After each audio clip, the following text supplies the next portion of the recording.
running through all of the top stories of the day is editor of Spiked Online, Tom Slater. Good morning to you once again. Look, we're going to be talking more about migrants and that story later in the show. We talked about it earlier. I feel we're going to talk about it until the end of time, Tom.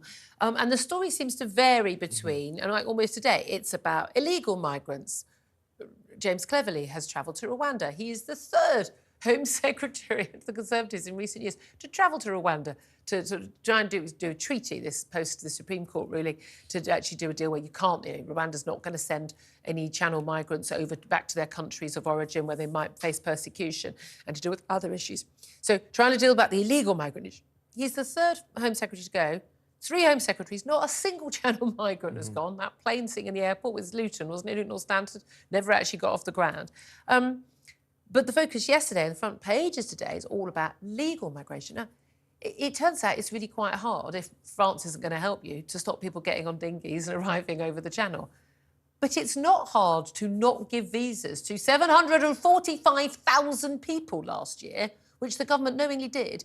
And then when we find out about it, go, oh, who did that? Who gave all those visas to all those people to come and work here, many of whom on below average wages, many of whom are children and the wives and husbands of people working on low wages? It's almost like, when I say left hand doesn't know what the right hand's doing, the left hand doesn't even know what the left hand is doing. This is a level of... it's either incompetence or they have been deliberately lying to us about taking back control and having a points-based system that would actually do that. Which do you think it is? It's hard not to conclude the latter, or at least a version of that, because of the fact that I'm not a Tory voter. I'm pretty liberal on migration. But at the same time, if I was a Tory voter and I was concerned about immigration, you would be hopping mad at this point. Every single iteration of this Tory party was elected on a platform of reducing immigration to a certain degree. It began with the tens of thousands. With Boris Johnson... I remember those days. It's a long time ago now. Boris Johnson, it was this kind of...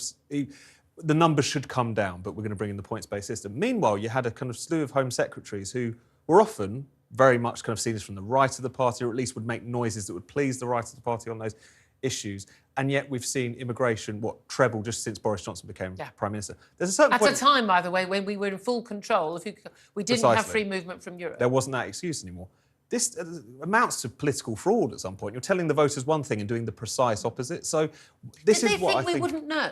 Did they think that we would, that the media and voters and everything, other political parties, might not point out when the figures were published? Are they aware that the Office for National Statistics exists? It's bizarre. I think it comes down to a level of complacency on the part of the Tories. I think where concern about immigration is concerned, I think they felt like those voters had nowhere else to go because they would never trust the Labour Party on this issue. People are looking at those two parties and find them indistinguishable now. So even though they're trying to make a big splash with some of these restrictions now, by the way, which could end up having some actually quite nasty consequences for people who, by any reasonable standard, should be able to come here, people's spouses and so on. And also, why would someone want to come and work in this country? It's one thing coming on a student visa for a year. And by the way, we need to stop pretending everyone coming to study here is doing something useful and is highly skilled. There's a lot of absolute nonsense subjects that people can pay, and they deliberately do. They come to study here so they can then stay on afterwards. That's what they're doing it for. But this absolutely absurd idea that people would want to come and work here on low wages, as a care worker or something. And they wouldn't bring their husband or wife or kids. Yeah. I mean, of course they're not going to come here. And this is what you end up resorting to when you've lost control of the narrative, you've lost control of the situation, and you want to look tough, so you do all kinds of actually quite unpleasant things. And quite cruel things. Exactly. And it's not going to make a difference because the voters, I think, have switched off. They do not believe what the Tory party is trying to sell them at this point. So, why would that's the thing. It's like someone like Rishi Sunak. Again, I think he would be liberal on immigration himself. We know Boris Johnson certainly was. I mean, look, he wanted a moratorium, for all illegal migrants. 1.52 million of them probably in the country. People who've overstayed their visas, come here illegally, and working in the black market, and just saying, well, look, let's just say that's fine. Just show up, sign some forms, and start paying tax, and we'll, nothing to see here. I mean, I can understand why that would help those people. We'll get more taxes, but realistically, I'm sorry. Well, I mean, the message that would send to the rest of the world would be insane in terms of come on in, the water's lovely. But the key thing is an awful lot of the people who make the decisions, whether they're civil servants or whether they're highly paid politicians, is that actually they can only see the benefit of it. The Conservative Party, like all other political parties, by the way, including Labour, is basically run on money from big business. Big donors are all back in force for the Labour Party now, outstripping what the Labour Party gets from the unions, by the way. And they want cheap labour. And you know how you get cheap labour? You get foreigners basically shipped in to come and do the jobs that Brits won't do it for those wages. Because we'd all do every job pretty much, once the wage was high enough, would people not? And there's an unwillingness to force people who are able-bodied and perfectly capable of working get off their backsides and work. There isn't, don't want to be nasty. There's an unwillingness to say to industry, you need to start paying decent wages. We're not subsidising your low wages with taxpayers funding £30 billion for housing benefit anymore and working tax credits and all of that.